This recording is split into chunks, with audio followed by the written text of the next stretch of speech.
ಕೃಷಿ ರಂಗ ರೈತರಿಗಾಗಿ ಕಾರ್ಯಕ್ರಮ ಕಿಸಾನ್ ವಾಣಿ.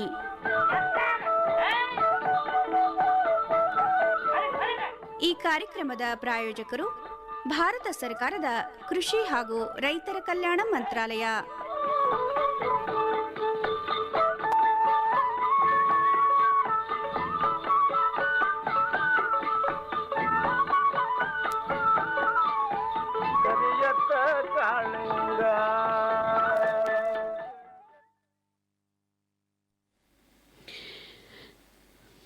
ಕೃಷಿ ರಂಗ ಪ್ರಾಯೋಜಿತ ಕಾರ್ಯಕ್ರಮ ಕಿಸಾನ್ ವಾಣಿ ಕೇಳುವಂತಹ ಎಲ್ಲ ರೈತ ಬಾಂಧವರಿಗೆ ಶರಣಾರ್ಥಿಗಳು. ರೈತ ಬಾಂಧವರೇ, ಇಂದಿನ ಕಿಸಾನ್ ವಾಣಿ ಕಾರ್ಯಕ್ರಮದಲ್ಲಿ ತಾವು ಕೇಳಲಿದ್ದೀರಿ. ಮೊದಲಿಗೆ ರೇಷ್ಮೆ ಕೃಷಿ ಆರಂಭಕ್ಕೆ ರೈತರು ಗಮನಿಸಬೇಕಾದ ಕ್ರಮಗಳ ಕುರಿತು ತಜ್ಞರಾದ ಡಾಕ್ಟರ್ ಡಿ.ಕೆ. ಹಾದಿಮನಿಯವರೊಂದಿಗೆ ಸಂದರ್ಶನವನ್ನು ಕೇಳುವಿರಿ.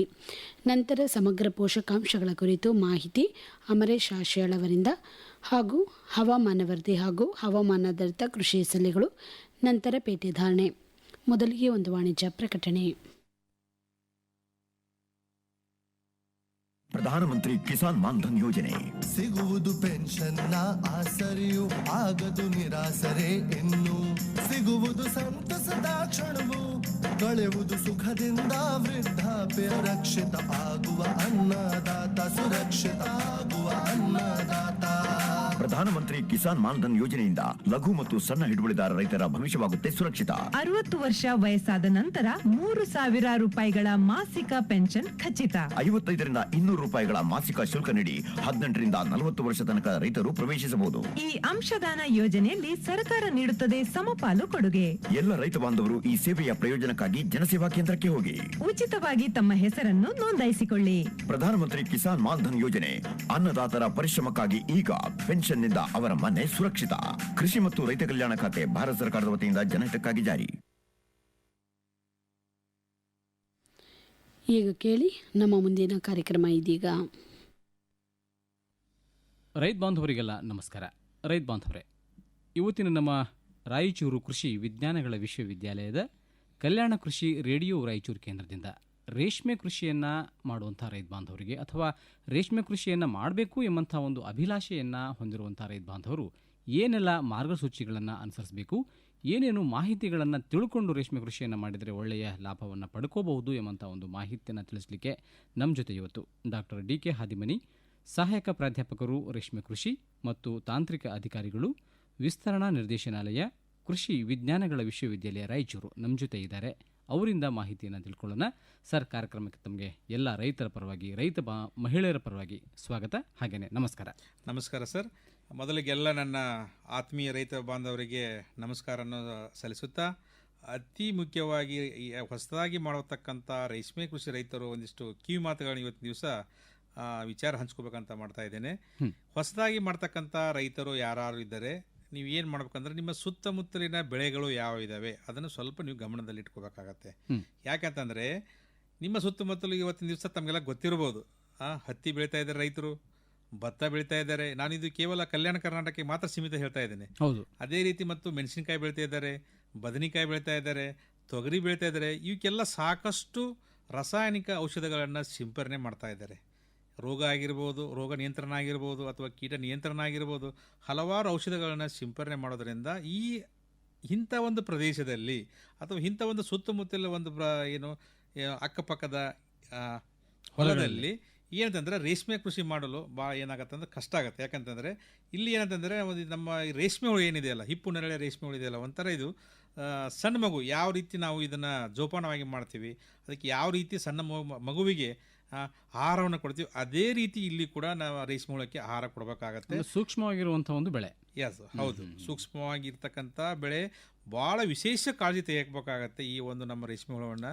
ಏಕೆಂದ್ರೆ ಒಳ್ಳೆಯ ವಾತಾವರಣ ಇರಬೇಕು, ಆರೋಗ್ಯಕರವಾದ ಗಾಳಿ ಬೆಳಕು ಇರಬೇಕು.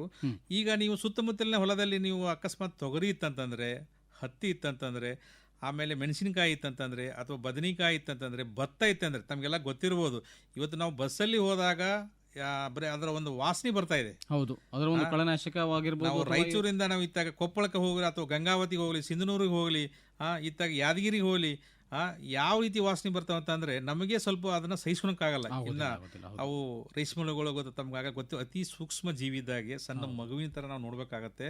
ಆದ ಕಾರಣ ಸುತ್ತಮುತ್ತಲಿನ ಯಾರಾவது ಬೆಳೆದರೆ ದಯವಿಟ್ಟು ರೇಷ್ಮೆ ಕೃಷಿಯನ್ನು ಮಾಡಬಾರದಂತ ಇವತ್ತಿನ ದಿವಸ ನಾ ಹೇಳ್ತಾ ಇದ್ದೇನೆ. ಅಂದ್ರೆ ಬಸಿ ನೀರು ಬರ್ತಾ ಇರ್ತದೆ, ಬಸಿ ನೀರು ಬರ್ತಾ ಇದೆ, ಅದು ಮುಖ್ಯವಾಗಿದ್ದು. ನಾಳೆ ಏನಾಗುತ್ತೆ ಅಂದರೆ ಇವತ್ತಿನ ದಿವಸ ತಮಗೆಲ್ಲ ಗೊತ್ತಿರ್ಬೋದು, ಅತಿ ಒಳ್ಳೆ ಕೆಮಿಕಲ್ ಬಂದಿದೆ. ಅವು ಎದಕ್ಕೆ ಬಂದಿದ್ದೇವೆ? ನಮ್ಮ ಇವು ಭತ್ತಕ್ಕಾಗಿರ್ಬೋದು ಅಥವಾ ಹತ್ತಿಗಾಗಿರ್ಬೋದು ಅಥವಾ ಮೆಣಸಿನಕಾಯಿ ಆಗಿರ್ಬೋದು, ಬ್ರಿಂಜಾಲ ಇದು ಬದನೆಕಾಯಿ ಆಗಿರ್ಬೋದು, ಅದಕ್ಕೆ ಹುಳುಗಳ ನಿಯಂತ್ರಣ ಮಾಡೋಕ್ಕೆ ಅಥವಾ ರೋಗಗಳ ನಿಯಂತ್ರಣ ಮಾಡೋಕ್ಕೆ ಬಂದವೆ.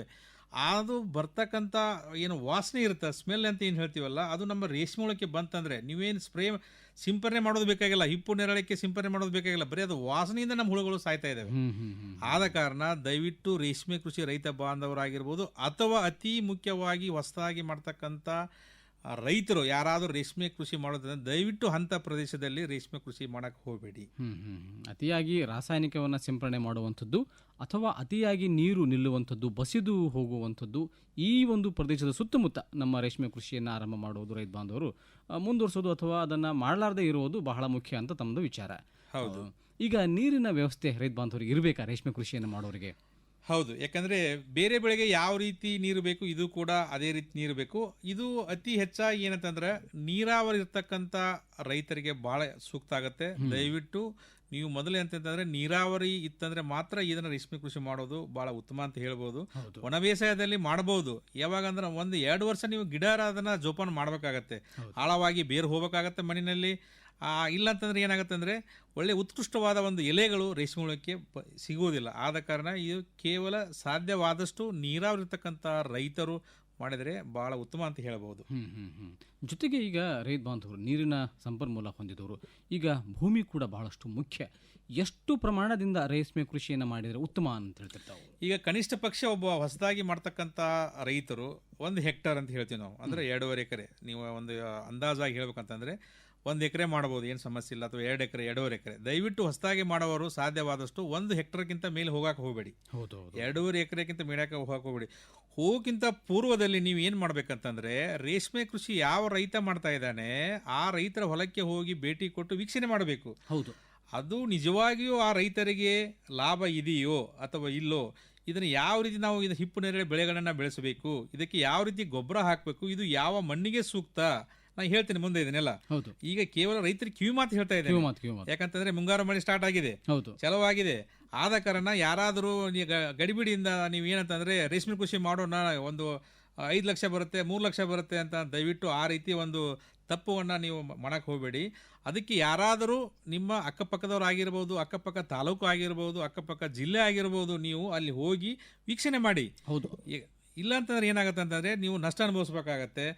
ಇದಕ್ಕೆ ಏನಂತಂದರೆ ಒಂದು ಜಾನತನದಿಂದ ನೀವು ವೈಜ್ಞಾನಿಕವಾಗಿ ಇದನ್ನು ರೇಷ್ಮೆ ಕೃಷಿಯನ್ನು ಮಾಡಬೇಕಾಗತ್ತೆ. ಅಂದರೆ ರೈತ ಬಾಂಧವರು ಸಕ್ಸಸ್ ಆದಂಥ ರೈತರು ನೋಡಬೇಕು, ಫೇಲ್ಯೂರ್ ಆದಂಥ ರೈತರು ನೋಡಬೇಕು. ಅದಕ್ಕೆ ಕಾರಣಗಳನ್ನು ಒಂದು ಅಧ್ಯಯನವನ್ನು ಮಾಡಿ ಅವರ ಅಭಿಪ್ರಾಯವನ್ನು ಪಡ್ಕೊಂಡ ಮೇಲೇ ಆರಂಭ ಮಾಡೋದು ಉತ್ತಮ ಅಂತ ಹೇಳ್ತಾರೆ. ಮೊದಲೇನಿತ್ತು, ಯಾರು ದಡ್ಡರಿರ್ತಾರೆ ಅವರು ಏನಾದ್ರು ಒಕ್ಕಲ್ತನ ಮಾಡೋಕಂತ, ಈಗ ಹಂಗಿಲ್ಲ. ಯಾರು ಜಾಣತನ ಇರ್ತಾರೆ, ಯಾರು ಜಾಸ್ತಿ ಕಲ್ತಿರ್ತಾರೆ ಅವರು ಒಕ್ಕಲ್ತನ ಮಾಡಿದ್ರೆ ಅಂದರೆ ಲಾಭ ಜಾಸ್ತಿ ಬರುತ್ತೆ. ಅಂದರೆ ಅತಿ ಕಡಿಮೆ ಸಮಯದಲ್ಲಿ ಕಡಿಮೆ ಖರ್ಚಿನಲ್ಲಿ ಹೆಚ್ಚಿನ ಆದಾಯ ಪಡಿತಲ್ಲ, ಅದು ಜಾಣತನ ಅಂತ ಹೇಳ್ಬೋದು. ಯಾರು ಇವತ್ತಿನ ದಿವಸ ನಾವು ವೈಜ್ಞಾನಿಕವಾಗಿ ರೇಷ್ಮೆ ಕೃಷಿ ಮಾಡ್ತಾರೆ ಅವ್ರಿಗೆ ಎಷ್ಟೇ ಲಾಭ ಆಗ್ತದೆ ಹೊರತು ಸುಮ್ಮನೆ ನೀವು ಬೇರೆ ಬೆಳೆಗಳನ್ನ ಯಾವ ರೀತಿ ನಾವು ಬೆಳಿತೀವಲ್ಲ, ಸುಮಾರು ಯಾವುದೇ ಬೆಳೆಗಳು ತೆಗೆದುಕೊಳ್ಳಿ ನೀವು 30,000-50,000 ರೂಪಾಯಿ ಬರ್ತದೆ 1 ಎಕರೆಗೆ 1 ವರ್ಷಕ್ಕೆ ಅಂತ ಹೇಳ್ಬೋದು. ಅಲ್ಲಿ ಎಷ್ಟು ಎಣ್ಣೆ ಹೊಡಿಬೇಕು, ಅದಕ್ಕೆ ಎಷ್ಟು ಬೆಣ್ಣೆ ಹಚ್ಚಬೇಕು, ಎಷ್ಟು ಗೊಬ್ಬರ ಹಾಕಬೇಕು, ಎಷ್ಟು ಅದನ್ನು ಹುಳುಗಳ ನಿಯಂತ್ರಣ ಮಾಡಬೇಕು, ಅದಕ್ಕೆ ಔಷಧ ಎಷ್ಟು ಹೊಡಿಬೇಕು, ಆಮೇಲೆ ಎಷ್ಟು ರೋಗಗಳ ನಿಯಂತ್ರಣ ಮಾಡಬೇಕು, ಅದು ಖರ್ಚು ವೆಚ್ಚಗಳನ್ನ ಎಷ್ಟು ತಗೋಬೇಕು, ಇಷ್ಟೆಲ್ಲ ವಿಚಾರ ಮಾಡಿ ನೋಡಿದಾಗ ನೀವು ರೈತರಲ್ಲಿ ಹೋಗಿ ವೀಕ್ಷಣೆ ಮಾಡಿ ಅವರ ಮಾಹಿತಿ ಕೇಳಿ ರೇಷ್ಮೆ ಕೃಷಿ ಮಾಡುವುದು ಒಳ್ಳೆಯದೋ ಅಥವಾ ಬೇರೆ ಬೆಳೆಗಳು ಮಾಡೋದು ಒಳ್ಳೆಯದೋ, ಇದನ್ನು ನೀವು ಮೊದಲು ಅಲ್ಲಿ ಹೋಗಿದಾಗ ಅವಾಗ ಗೊತ್ತಾಗುತ್ತೆ. ನಾನು ಹೇಳ್ಬೋದು ಇವತ್ತು ದಿವಸ ನಾನು ರೇಷ್ಮೆ ಕೃಷಿ ತಜ್ಞ ಅಂತ ಹೇಳ್ಬೋದು, ನನಗೆ ಭಾಳ ಖುಷಿ ಆಗುತ್ತೆ, ಇದನ್ನೇ ಮಾಡಿ ಅಂತ ಹೇಳ್ಬೋದು. ಬಟ್ಟು ನೀವು ಹೊಲದಲ್ಲಿ ಕೆಲಸ ಮಾಡೋರು, ನೀವು ಇದು ವೈಜ್ಞಾನಿಕವಾಗಿ ಹಿಪ್ಪು ನೇರಳೆ ಬೆಳೆಗಳನ್ನು ಬೆಳಿಬೇಕು, ವೈಜ್ಞಾನಿಕವಾಗಿ ರೇಷ್ಮೆ ಹುಳುಗಳನ್ನು ಸಾಕಾಣಿಕೆ ಮಾಡಬೇಕು. ಸಾಕಾಣಿಕೆ ಮಾಡುವುದ ಪೂರ್ವದಲ್ಲಿ ವೈಜ್ಞಾನಿಕವಾಗಿ ನಿಮ್ಮ ಏನಂತಂದರೆ ರೇಷ್ಮೆ ಸಾಕಾಣಿಕೆಯ ಒಂದು ಕೊಠಡಿ ಏನೈತಲ್ಲ, ಮನೆ ಏನೈತಲ್ಲ, ಅದು ವೈಜ್ಞಾನಿಕವಾಗಿ ಕಟ್ಟಬೇಕು. ಅಲ್ಲಿ ಗಾಳಿ ಬೆಳಕು ಒಳ್ಳೆ ಆರೋಗ್ಯಕರ ವಾತಾವರಣ ಅಲ್ಲಿರಬೇಕು. ಅಂಥದ್ದಲ್ಲಿ ಮಾತ್ರ ಏನಂತಂದರೆ ನೀವು ರೇಷ್ಮೆ ಸಾಕಾಣಿಕೆ ಮಾಡಬಹುದು. ಒಳ್ಳೆಯ ಒಂದು ವಾತಾವರಣ, ಗಾಳಿ ಇರ್ಬೋದು, ಇಷ್ಟೇ ಉಷ್ಣತೆ ಇರ್ಬೋದು, ಇಷ್ಟೇ ಶೈತ್ಯಾಂಶ ಇರ್ಬೋದು, ಅಂದರೆ ಟೆಂಪ್ರೇಚರ್ ಮತ್ತು ಹ್ಯುಮಿಡಿಟಿ ಅಂತ ಏನು ಹೇಳ್ತೀವಲ್ಲ, ಇದು ಏನಂತಂದರೆ ಭಾಳ ಚೆನ್ನಾಗಿರ್ಬೇಕಾಗತ್ತೆ. ಈಗ ನಾವು ಯಾವ ಮಗುವಿಗೆ ಯಾವ ರೀತಿ ಒಂದು ಗಾಳಿ ಬೆಳಕು ಬೇಕು, ಯಾವ ರೀತಿ ಅದಕ್ಕೆ ಉಷ್ಣಾಂಶ ಬೇಕು, ಅಥವಾ ಟೆಂಪ್ರೇಚರ್ ಬೇಕು, ಅಥವಾ ಹ್ಯುಮಿಡಿಟಿ ಬೇಕು, ಅದೇ ರೀತಿ ಕೂಡ ಈ ನಮ್ಮ ರೇಷ್ಮೆ ಹುಳುಗಳಿಗೆ ಬೇಕಾಗ್ತದೆ. ತಾವು ಹೇಳಿದ ಹಾಗೆ 1 ಹೆಕ್ಟೇರ್ ಪ್ರದೇಶ ಅಥವಾ 2.5 ಎಕರೆಯಿಂದ ಆರಂಭ ಮಾಡೋಕ್ಕಿಂತ ಮುಂಚೆ, ಅಥವಾ 1 ಎಕರೆಯಿಂದ ಆರಂಭ ಮಾಡಿದ್ರೂ ಕೂಡ ಬಹಳಷ್ಟು ಉತ್ತಮ ಅಂತ ಹೇಳಿ ತಾವು ಗಮನಿಸ್ತೀರಿ. ಜೊತೆಗೆ ರೈತ ಬಾಂಧವರು ಮಾಡಿಬಿಡ್ತಾರೆ, ಏನೋ ಖುಷಿಯಿಂದ ತಾವು ಹೇಳಿದಾಗೆ ಅವರು ತೊಗೊಂಡಿದ್ದಾರೆ, ಇವರು ತೊಗೊಂಡಿದ್ದಾರೆ ಅಂತಂದ್ಬಿಟ್ಟು. ಈಗ ಆ ಪ್ರದೇಶ ರೇಷ್ಮೆ ಕೃಷಿಗೆ ಸೂಕ್ತ ಆಗಿರೋದಿಲ್ಲ, ಆ ಮಣ್ಣು ಕೂಡ ಸೂಕ್ತ ಆಗಿರೋದಿಲ್ಲ, ಆದ್ರೂ ಹಾಕಿಬಿಡ್ತಾರೆ. ಏನು ಹೇಳ್ತೀರಿ? ಈಗ ನೋಡಿ, ಹೊಸದಾಗಿ ರೇಷ್ಮೆ ಕೃಷಿ ಮಾಡೋದ್ರಲ್ಲಿ ಒಂದು ನಾನು ವಿನಂತಿ ಮಾಡ್ಕೋತಾ ಇದ್ದೇನೆ. ದಯವಿಟ್ಟು ಮೊದಲು ನೀವು ಏನಂತಂದರೆ, ಆ ರೇಷ್ಮೆ ಕೃಷಿ ಯಾರು ರೈತರು ಮಾಡಿದ್ರೆ ಆ ಹೊಲಕ್ಕೆ ಭೇಟಿ ನೀಡಿ ಅವರಲ್ಲಿ ಮಾಹಿತಿಗಳನ್ನು ಕಲೆಕ್ಟ್ ಮಾಡ್ಕೊಳ್ಳಿ. ಅದು ಆಗಲಿಲ್ಲ ಅಂತಂದರೆ ನಮ್ಮ ಕೃಷಿ ವಿಜ್ಞಾನಗಳ ವಿಶ್ವವಿದ್ಯಾಲಯ ರಾಯಚೂರಲ್ಲಿ ಕೂಡ ನಾನು ಇಲ್ಲಿ ಸೇವೆಯನ್ನು ಸಲ್ಲಿಸ್ತಾ ಇದ್ದೇನೆ. ಕೃಷಿ ವಿಜ್ಞಾನಗಳ ಕೇಂದ್ರಕ್ಕೆ ಹೋಗಿ, ಅಥವಾ ಕೃಷಿ ಮಹಾವಿದ್ಯಾಲಯದವು ಕಲಬುರಗಿ ಇದೆ, ಭೀಮರಾಯನಗುಡಿ ಇದೆ, ರಾಯಚೂರಿದೆ, ಗಂಗಾವತಿ ಇದೆ, ಆಮೇಲೆ ಹಗರಿ ಇದೆ. ಇಲ್ಲಿ ಎಲ್ಲರೂ ನೀವು ಒಂದು ಇದರಲ್ಲಿ ನೀವು ಒಂದು ಕಾಲೇಜಿನಲ್ಲಿ ಅಥವಾ ಕೃಷಿ ವಿಜ್ಞಾನ ಕೇಂದ್ರದಲ್ಲಿ ನೀವು ಅಲ್ಲಿ ಹೋದ್ರಿ ಅಂತಂದರೆ ಅಲ್ಲಿ ಇದ್ರ ಬಗ್ಗೆ ಅವರು ಏನಂದ್ರೆ ಮಾಹಿತಿಯನ್ನು ಕೊಡ್ತಾರೆ. ಅಕಸ್ಮಾತು ನನ್ನ ನಂಬರು ನೀವು ತೆಗೆದುಕೋಬೋದು, ಏನು ಸಮಸ್ಯೆ ಇಲ್ಲ. ಅದಕ್ಕೆ ನೀವು ಫೋನ್ ಮಾಡಿದ್ರೆ ಅಂದರೆ ನಾನು ಅದು ನಿಮಗೆ ಕೂಡ ಫೋನಲ್ಲಿ ಸೂಕ್ತ ಮಾಹಿತಿಯನ್ನು ನಿಮಗೆ ಸಲ್ಲಿಸ್ಬೋದು. ಒಳ್ಳೆಯದು ಸರ್. ಈ ಒಂದು ರೇಷ್ಮೆ ಕೃಷಿಯನ್ನು ಆರಂಭ ಮಾಡೋಕ್ಕಿಂತ ಪೂರ್ವದಲ್ಲಿ ರೈತ ಬಾಂಧವರು ಸಾಕಷ್ಟು ಮಾಹಿತಿಗಳನ್ನು ತಿಳ್ಕೋಬೇಕಾಗ್ತದೆ. ತಿಳ್ಕೊಂಡು ಮಾಡಿದಾಗ ಮುಂದಾಗುವಂಥ ಒಂದು ನಷ್ಟದ ಪ್ರಮಾಣ ಆಗಿರ್ಬೋದು, ಅಥವಾ ಬೆಳೆ ಹೇಗಿದೆ, ಅದನ್ನು ಮಾಡ್ಕೋಬೋದಾ, ಹೇಗೆ, ನನ್ನ ಮನೆಯಲ್ಲಿ ಸಂಪನ್ಮೂಲ ಏನಿದೆ, ನಾನು ಇದನ್ನು ಮಾಡಬಲ್ಲೇನು ಎಂಬಂಥ ಒಂದು ಅವನಿಗೆ ಭರವಸೆಯನ್ನು ಕಂಡುಕೊಂಡ ಮೇಲೆ ವಿಜ್ಞಾನಿಗಳೊಡನೆ ಅಥವಾ ಸಾಧಕ ರೈತರು ಅಥವಾ ವೈಫಲ್ಯವನ್ನು ಅನುಭವಿಸಿದಂಥ ರೈತರ ಒಂದು ಕ್ಷೇತ್ರವನ್ನು ವೀಕ್ಷಣೆ ಮಾಡಿ ರೈತ ಬಾಂಧವರು ರೇಷ್ಮೆ ಕೃಷಿಯನ್ನು ಮಾಡಿದರೆ ಬಹಳ ಉತ್ತಮ. ಈ ನಿಟ್ಟಿನಲ್ಲಿ ರೇಷ್ಮೆ ಕೃಷಿಯ ಪ್ರಾರಂಭಿಕ ಹಂತ ಆಗಿರ್ಬೋದು ಅಥವಾ ಯಾವುದೇ ಒಂದು ಹಂತ ಆಗಿರ್ಬೋದು, ಏನೇ ರೇಷ್ಮೆ ಕೃಷಿಯ ಸಮಸ್ಯೆಗಳಿಗೆ ತಮ್ಮನ್ನು ಭೇಟಿ ಮಾಡಬೇಕಾದ್ರೆ ದೂರವಾಣಿ ಸಂಖ್ಯೆಯನ್ನು ನಾನು ರೈತ ಬಾಂಧವರಿಗೆ ಹೇಳ್ತೀನಿ.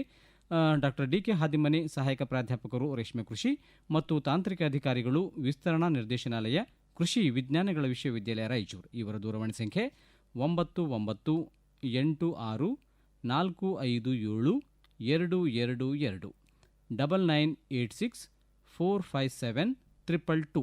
ಈ ಸಂಖ್ಯೆಗಳಿಗೆ ಕರೆ ಮಾಡಿ ಡಾಕ್ಟರ್ ಡಿ ಕೆ ಹಾದಿಮನಿ ರೇಷ್ಮೆ ಕೃಷಿ ತಜ್ಞರಿಗೆ ಸಂಪರ್ಕವನ್ನು ಮಾಡ್ಬೋದು, ಅವರಿಂದ ಮಾಹಿತಿಯನ್ನು ಪಡ್ಕೋಬಹುದು. ಮುಂದಿನ ದಿನಗಳಲ್ಲಿ ಸರ್ ಇನ್ನೂ ರೇಷ್ಮೆ ಕೃಷಿಯ ಬಗ್ಗೆ ಹೆಚ್ಚಿನ ಒಂದು ಮಾಹಿತಿಯನ್ನು ನಮ್ಮ ರೈತ ಬಾಂಧವರಿಗೆ ಕೊಡಲಿಕ್ಕೆ ಪ್ರಯತ್ನವನ್ನು ಮಾಡೋಣ. ಮಾಹಿತಿಯನ್ನು ಒದಗಿಸಿಕೊಟ್ಟಿದ್ದಕ್ಕೆ ತಮಗೆ ಎಲ್ಲ ರೈತ ಬಾಂಧವರ ಪರವಾಗಿ ಧನ್ಯವಾದಗಳು ಸರ್. ನಮಸ್ಕಾರ.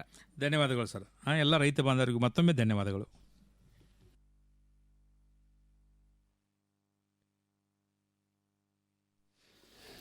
ಇದುವರೆಗೆ ರೇಷ್ಮೆ ಕೃಷಿ ಆರಂಭಕ್ಕೆ ರೈತರು ಗಮನಿಸಬೇಕಾದ ಕ್ರಮಗಳ ಕುರಿತು ತಜ್ಞರಾದ ಡಾಕ್ಟರ್ ಡಿ ಕೆ ಆದಿಮನಿ ಅವರೊಂದಿಗೆ ಸಂದರ್ಶನವನ್ನು ಕೇಳಿದ್ರಿ.